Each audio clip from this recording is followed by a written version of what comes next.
নমস্কার বন্ধুরা, ডলি রন্ধনশালায় সবাইকে স্বাগত। আর আজকে তোমাদের সাথে আমি একটা নিরামিষ সুন্দর রেসিপি শেয়ার করতে চলেছি। এর জন্য আমি দেখো এখানে একটা বেগুন নিয়েছি। আর বেগুনটা আমি এভাবে গোল গোল করে কেটে নেব। আর বেগুনটা আমি গোল গোল করে কেটে নিচ্ছি কারণ দেখতে সুন্দর লাগবে এতে। বেগুনটা এইভাবে আমি গোল গোল করে কেটে নিলাম। এরপর একটা থালার মধ্যে আমি জল নিয়েছি। আর জলের মধ্যে এইভাবে আমি বেগুনটাকে দিয়ে রেখে দেবো প্রায় মিনিট 15-20। অনেক সময় বেগুন খেলে আমাদের মুখের ভিতরটা চুলকায়, আর বেগুন এইভাবে ভিজিয়ে রেখে দিলে চুলকানোর ভয়টা কিন্তু খুব কম থাকে। আর দেখ বেগুন থেকে কতটা পরিমাণ কষ জল বেরিয়েছে। এরপর আমি একটা মিক্সির বাটি নিয়েছি। মিক্সির বাটির মধ্যে আমি দিয়ে দিলাম দুটো পাঁপড় এইভাবে ছোট ছোট টুকরো করে। এটাকে আমি শুকনো অবস্থায় এইভাবে মিহি ফাইন একটা পেস্ট বানিয়ে নিলাম। এরপর ওই একই মিক্সির মধ্যে আমি দিয়ে দিলাম 1 চামচ পরিমাণ চারমগজ, আর দিয়ে দিলাম 1 চামচ পরিমাণ পোস্ত, আর দিয়ে দিলাম কয়েকটা কাজু বাদাম। এগুলোকে আমি শুকনো অবস্থায় এইভাবে পেস্ট করে নিলাম প্রথমে। তারপর আমি অল্প একটু জল দিয়ে আমি একটা ফাইন পেস্ট বানিয়ে নিলাম। একটা বাটির মধ্যে উষ্ণ গরম জল দিয়ে আমি কিছুটা নারকেল ভিজিয়ে রেখেছি দুধ বের করার জন্য। এরপর আমি অপর দিকে একটা মাঝারি সাইজের আলু খুব ভালোভাবে সেদ্ধ করে এইভাবে হাত দিয়ে আমি মেখে নেব। আলু আমার খুব ভালোভাবে মাখা হয়ে যাওয়ার পরে আমি এখানে দিয়ে দিলাম পাঁপড়ের গুঁড়োগুলো। এরপর দিয়ে দিলাম এর মধ্যে স্বাদ মতো লবণ, আর দিয়ে দিলাম 1/2 চামচ জিরের গুঁড়ো, আর 1/2 চামচ ধনে গুঁড়ো, আর আমি এখানে দিয়ে দেব 1/2 চামচ ঝাল লঙ্কার গুঁড়ো, আর আমি এখানে দিয়ে দেব অল্প একটু হলুদ গুঁড়ো। এবারে আমি সমস্ত মশলার সাথে এই আলু আর পাঁপড়ের গুঁড়োটাকে খুব ভালোভাবে এইভাবে চটকে চটকে মেখে নেব। আলুর ভিতরে কোনো যেন ডেলা না থেকে যায়। আমি খুব ভালোভাবে এখানে পাঁপড় আর আলুটা খুব সুন্দর করে মেখে নিলাম। এবারে এর থেকে একটা করে আমি এইভাবে লেচি কেটে নেব। প্রথমে আমি হাত দিয়ে এইভাবে গোল করে নেব, তারপরে আমি একটু চেপে চেপে এইভাবে একটু চ্যাপটা করে নেব। আর দেখো মুখের দিকটা আমি এইভাবে হাত দিয়ে একটা শেপ বানিয়ে নিচ্ছি। আমি এইভাবে একটা শেপ দিয়ে নিলাম। এবারে আমি আঙুল দিয়ে এইখানে মাঝখানটা এইভাবে দেখো ঠিক ফাঁকা করে দিলাম। তৈরি হয়ে গেল আমার একটা ইলিশ মাছের পেটি। এখানে আমি আরও একটা একইভাবে বানিয়ে নেব। নিরামিষ দিনে এইভাবে একটা সুন্দর রেসিপি আমরা কিন্তু খুব সহজেই বানিয়ে নিতে পারি। সবসময় একঘেয়েমি না খেয়ে এইভাবে কিন্তু আমরা একটু অন্যরকম একটা রেসিপি বানিয়ে নিতে পারি। আরও একটা এইভাবে একইভাবে বানিয়ে নিলাম। আর আমার এখানে সবগুলো কিন্তু দেখো কত সুন্দরভাবে বানানো হয়ে গেছে। অপরদিকে তেল আমার খুব ভালোভাবে কড়াইয়ে গরম হয়ে গেছে। একটা একটা করে আমি এই ইলিশ মাছের পেটিগুলো এর মধ্যে ছেড়ে দিচ্ছি।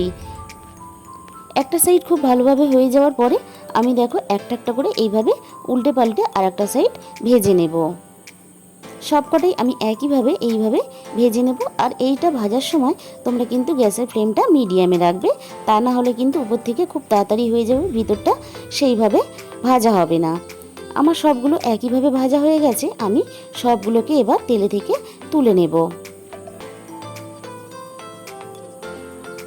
এরপর যে বেগুনটাকে আমি কেটে রেখেছিলাম সেই বেগুনটা আমি লবণ দিয়ে মাখিয়ে ওই একই তেলের মধ্যে আমি সবকটা বেগুন ছেড়ে দিলাম। বেগুন বেশি ভাজতে সময় লাগে না, তাই অল্প একটু সময়ের মধ্যেই একটা সাইড খুব ভালোভাবে হয়ে গেছে। আর আমি আর একটা সাইড উল্টে পাল্টে এইভাবে দেখো ভেজে নেব।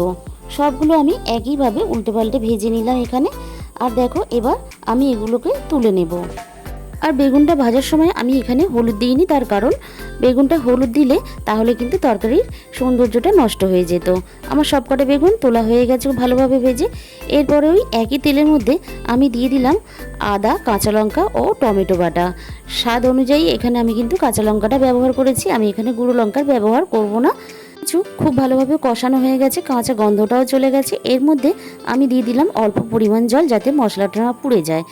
আমি এখানে দিয়ে দিলাম 1 চামচ পরিমাণ জিরের গুঁড়ো, 1 চামচ পরিমাণ ধনে গুঁড়ো, কালারের জন্য 1/2 চামচের একটু কম আমি এখানে দিলাম কাশ্মীরি লঙ্কার গুঁড়ো, আর সবশেষে আমি এখানে দিয়ে দিলাম অল্প একটু গরম মশলার গুঁড়ো, আর দিয়ে দিলাম স্বাদ মতো চিনি। নিরামিষ তরকারি একটু মিষ্টি মিষ্টি হলে ভালো লাগে। আর দিয়ে দিলাম স্বাদ মতো লবণ। এবার মশলাটা খুব ভালোভাবে আমি এখানে কষিয়ে নেব। মশলাটা আমার খুব ভালোভাবে কষানো হয়ে গেছে। এরপর আমি এখানে দিয়ে দেব অল্প একটু জল। এবারে আমি এই ঝোলের মধ্যে দিয়ে দিলাম আমার ভেজে রাখা নিরামিষ ইলিশ মাছের পেটিগুলো। ঝোলের মধ্যে আমি মিনিট 5 এইভাবে ফুটিয়ে নেওয়ার পরে দিয়ে দিলাম চারমগজ, কাজু বাদাম আর পোস্ত পেস্টটা। এবারে আমি হালকাভাবে এগুলোকে মিশিয়ে দেব। খুব সুন্দর করে আমার সব কিছু এখানে মেশানো হয়ে গেছে। এবারে আমি নারকেলের দুধটা এভাবে ছেঁকে ছাঁকনি দিয়ে দিলাম, যাতে না নারকেলের টুকরো এখানে মিশে যায়। এবারে আমি ঝোলের মধ্যে দেখো দিয়ে দিলাম ভেজে রাখা বেগুনগুলো।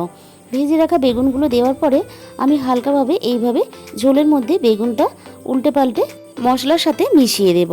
যেহেতু ভাজা, তাই এখানে কিন্তু বেগুনটা সেদ্ধ হওয়ার কোনো ব্যাপার নেই। এরপর আমি এখানে দিয়ে দিলাম স্বাদ মতো ঘি। আমার এখানে রেডি হয়ে গেল বেগুন ইলিশের মালাইকারি। তাহলে আজকের রেসিপিটা তোমাদের বন্ধু কেমন লাগলো অবশ্যই কমেন্টের মাধ্যমে জানাবে। আর আমার চ্যানেলে যে সমস্ত নতুন বন্ধুরা এসেছো, আমার বানানো রেসিপিটা তোমাদের ভালো লেগে থাকলে অবশ্যই একটা লাইক করো আর চ্যানেলটাকে সাবস্ক্রাইব করে পাশে থাকার অনুরোধ রইল। তাহলে আজকে এই পর্যন্ত, দেখা হবে অন্য কোনো রেসিপির সাথে।